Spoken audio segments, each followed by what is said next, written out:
Neeraj Kumar Bablu Bharatiya Janata party से हमारे साथ मौजूद हैं। बबलू जी, आपने तो मतलब इंतहाई कर दी। आपने कहा कि अगर राज्यसभा में आप होते तो पटक कर पीटते मनोज झा को। एक तो ये अल्फाज जो हैं इनको आप कैसे जस्टिफाई करेंगे, और दूसरा इसके पीछे क्या सियासत देख रहे हैं? देखिए, जिस परिस्थिति में ये बयान दिया गया, आप ये स्पष्ट मानिए कि ये आरजेडी की सोची समझी साजिश के तहत मनोज झा जी ने राज्यसभा में कविता पढ़ा और कविता के बाद उन्होंने कहा कि हमको अपने अंदर के ठाकुर को मारना चाहिए। इस कविता से आप क्या संदेश देना चाह रहे हैं? आप ये कहते कि मुझे अपने अंदर के रावण को मारना है, मुझे अपने अंदर के राक्षस को मारना है, आप उसके जगह ठाकुर का नाम रख रहे हैं। आप किस ठाकुर को अपमानित करना चाह रहे हैं? क्या आप यहाँ पे कर्पूरी ठाकुर जो बिहार के मुख्यमंत्री हुए उनको अपमानित करना चाह रहे हैं? क्या ब्राह्मण समाज ठाकुर शब्द का इस्तेमाल करते हैं उनको अपमानित करना चाह रहे हैं? क्या भूमियार समाज अपने नाम में नागपुर के पाठशाला में यही ज्ञान मिलता है? क्या राजपूत समाज अपने नाम में ठाकुर लगाते हैं उनको अपमानित करना चाह रहे हैं? ये एक सोची समझी साजिश है आरजेडी की।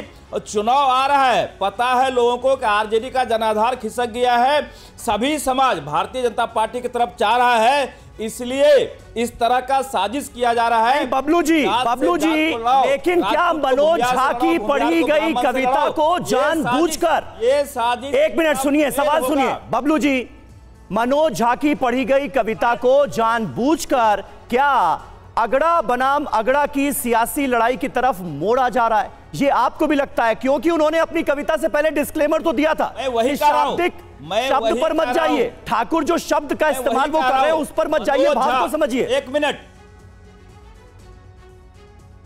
मैं उसी पे आ रहा हूं जी कि आरजेडी ने मनोज झा को मुखौटा के रूप में इस्तेमाल किया है। अच्छा। एक ब्राह्मण नेता कोई अगर इस तरह का पढ़ेगा तो ब्राह्मण राजपूत में लड़ाई हो जाएगी। दावे के तौर पे कहना चाहता हूं कि कोई लड़ाई सरजमीन पे नहीं होने वाली है। मनोज झा जी को कोई ब्राह्मण नेता नहीं मानता है, शिवानंद तिवारी को कोई ब्राह्मण अपना नेता नहीं मानता है।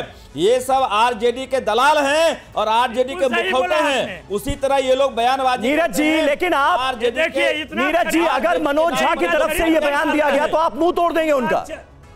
ये भाषा जस्टिफाइड है? इतना घटिया बात। मैं ये कहा कि मेरे सामने कोई इस तरह बयान करता, मैं सीधे तौर पर बताना चाह रहा हूं कि एक एक चीटी पर भी पैर पड़ता है तो वो भी करता है। आपका चरित्र है। वाले ये क्यों भूल रहे हैं कि कविता में कह रहे हैं कि ठाकुर, कुआं ठाकुर का, पानी ठाकुर का? ये क्यों बोल रहे हैं कि जब लड़ाई हुई थी, आक्रमण किया था तो लाशें बिछी थी ठाकुर की, गर्दन कटा था ठाकुर का, औरत विधवा हुई थी ठाकुर की। ये ठाकुर वाले क्यों बोल रहे हैं कि ठाकुरों का देश के प्रति क्या बलिदान है? ठाकुर ने इस देश के लिए बलिदान दिया है।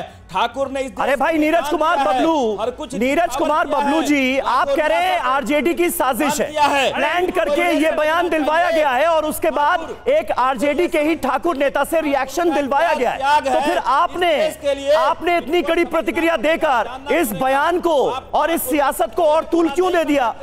आपको समझना पड़ेगा। आप सवाल नहीं सुनते ना बबलू जी। देश के लिए कुर्बानी देने का काम बबलू जी, अगर ये आरजेडी की साजिश है, अगड़े बनाम अगड़े की सियासी लड़ाई करवाने की कोशिश है, तो आपने अपने बयान से इस लड़ाई को और तूल क्यों दिया?